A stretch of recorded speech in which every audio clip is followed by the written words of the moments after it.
Friends, இன்னைக்கு நம்ம flash cards அதை பற்றி நம்ம பார்க்கலாம்.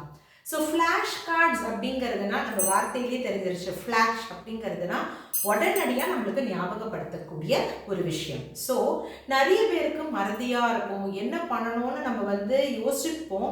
அந்த யோசிச்சு அதை பண்ணணும்னு சொல்லிட்டு மறந்துடுவாங்க.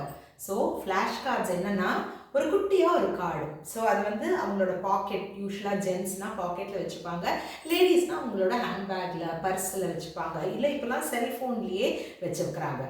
யூஸ்வலாக நம்ம ஃப்ளாஷ் கார்ட்ஸை ஏன் ரொம்ப இம்பார்ட்டண்ட் இப்போ கூட அப்படிங்கிறதுனா, செல்லுக்குள்ளே இம்பார்ட்டண்ட் நோட்ஸ் எழுதி வச்சா கூட அதை பார்க்கறதுக்காவது நேரம் வேணும் இல்லையா? ஸோ அந்த மாதிரி இல்லாமல் ஃப்ளாஷ் கார்ட்ஸ் எடுத்த உடனே நம்மளுக்கு காமிக்கிற மாதிரி இருக்கும். ஸோ அதில் நம்ம ஒரு நாளைக்கு என்னெல்லாம் வேலை பண்ணணும் அப்படிங்கிறது நம்ம நினச்சிக்கிறோமோ, இல்லை ஒரு டெய்லி ரிமைண்டர் எவ்ரிடே அதை நம்ம செய்யணும் அப்படிங்கிற ஒரு இம்பார்ட்டண்ட்டாக இருக்கிற ஒரு கோலாக இருக்கலாம், இல்லை வேறு ஏதாவது நம்ம ஷாப்பிங்க்கு லிஸ்ட்டாக இருக்கலாம். ஸோ எது வேணாலும் இருக்கலாம். அந்த ஃப்ளாஷ் கார்ட்ஸில் நம்ம எழுதிக்கலாம். யூஸ்வலாக நிறைய பேர் இந்த ஃப்ளாஷ் கார்ட்ஸே ரொம்ப கலராக பண்ணுவாங்க, ஒரு அட்ராக்டிவாக. ஸோ அவங்களுக்கு அந்த வேலையை எழுதுறதுலேயும் சந்தோஷமாக இருக்கும். அந்த வேலை முடிஞ்சதுக்கப்புறம் அதை கட் பண்ணி ஒரு டிக் போடுறதும் ரொம்ப சந்தோஷமாக இருக்கும்.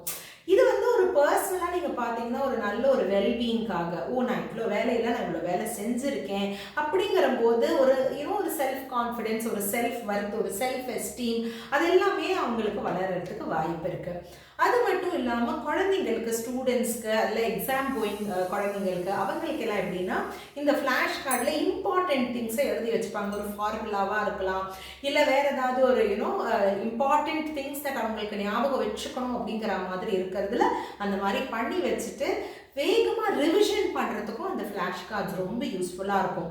ஸோ இந்த ஃப்ளாஷ் கார்ட்ஸை எப்போ பண்ணணும் அப்படிங்கிறது பார்த்தீங்கன்னா படிக்கிறோம் இல்லையா? ஸோ அந்த படிக்கிற டைமில் அந்த குழந்தைங்க அந்த ஃப்ளாஷ் கார்ட்ஸ் ரெடியாக வச்சுட்டாங்கன்னா எக்ஸாம் டைமில் அந்த ஃப்ளாஷ் கார்ட்ஸ் ரொம்ப யூஸ்ஃபுல்லாக இருக்கும். இப்போ எக்ஸாம் டைமும் வருது, அண்ட் நம்ம எல்லாருக்குமே ஒரு கோல் செட்டிங்கும் நம்மளுக்கு டைம் வருது. ஸோ அந்த மாதிரி நேரத்தில் இந்த ஃப்ளாஷ் கார்ட்ஸை யூஸ் பண்ணிகிட்டே இருந்தோம்னா நம்மளால் இன்னும் மேக்ஸிமைஸ் பண்ணி நம்மளோட ஒர்க் எத்திக்ஸை நம்ம இன்னும் கொஞ்சம் இம்ப்ரூவ் பண்ணிவிட்டு நம்ம பெஸ்ட்டாக நம்ம கொடுக்கலாம்.